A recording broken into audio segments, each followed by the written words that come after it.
1 week after Carbansath fell, the forests of Battania whispered of vengeance. The lion had roared, but the wolf was not dead. Caladog, bruised but unbroken, vanished into the trees. While Vlandia fortified its conquest, a new host moved to reinforce the battered stronghold. But in the shadows of Pendric fields, they would meet more than mud and rain. They would meet the bite of the forest. Sheets of rain swept across the sodden hills, blurring banners and soaking through mail.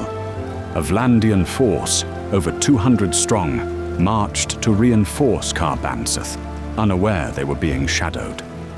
Footmen trudged through muck, their helmets bowed. Cavalry marched at the rear of the column, their mounts spooked by the thunder. Leading them rode Lord Ospire, sword on his hip, gaze fixed ahead. The storm masked their noise, but not the enemy's silence. In the thickets above the road, dozens of green-cloaked silhouettes waited, bows ready. Caladog raised his hand. For a heartbeat, the forest held its breath. Then the hillside blazed to life, fire arrows lighting up the night like a festival of flame.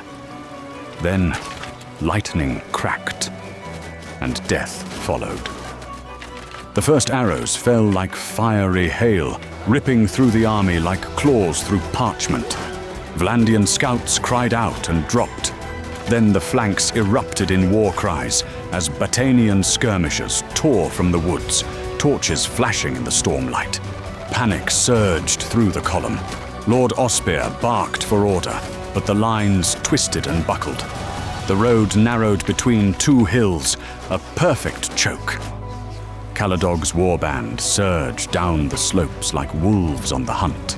Aaron led the cavalry from across the valley, down the mountain slope through mud and water. They had the Vlandian reinforcements surrounded. The Vlandians tried to regroup, forming a shield wall in the mud. But it was too late. The forest had swallowed them. Hooves slipped, spears snapped. The Vlandian rear line collapsed under the weight of the ambush. Archers in the trees fired volley after volley into their ranks. With their infantry scattered, the Vlandians played their last card. Ospire ordered the cavalry forward. Over 50 knights, lances leveled, hooves thundering through the mire. Their aim, the Battanian archers. If they could shatter the ranged line, perhaps they could escape with honor. Before the charge could even reach the tree line, they met a wall of arrows. Horses screamed, men fell. The forest turned into a killing ground. Only a few riders broke through. Ospire among them. Wounded, ragged, his banner fallen, he screamed for the retreat. The last command hurled into the rain.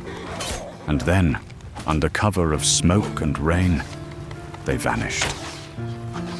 The last Vlandians fled into the storm. Their wounded stumbled behind, half mad with terror. Ospire, soaked and silent, fled ahead of them back toward Saneopa, leaving the rest of his army to fend for themselves. King Dirthert needed to know what the Battanians had done.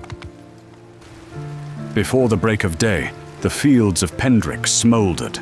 Banners burned as piles of bodies lay broken and bare in the mire. The Battanian warriors moved like ghosts back into the trees, vanishing without a trace.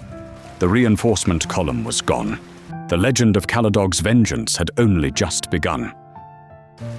In the hills of Pendric, steel met soil and pride was buried beside the dead. The Vlandians had taken a city, but they'd stirred a hornet's nest. And now, the forests marched to war.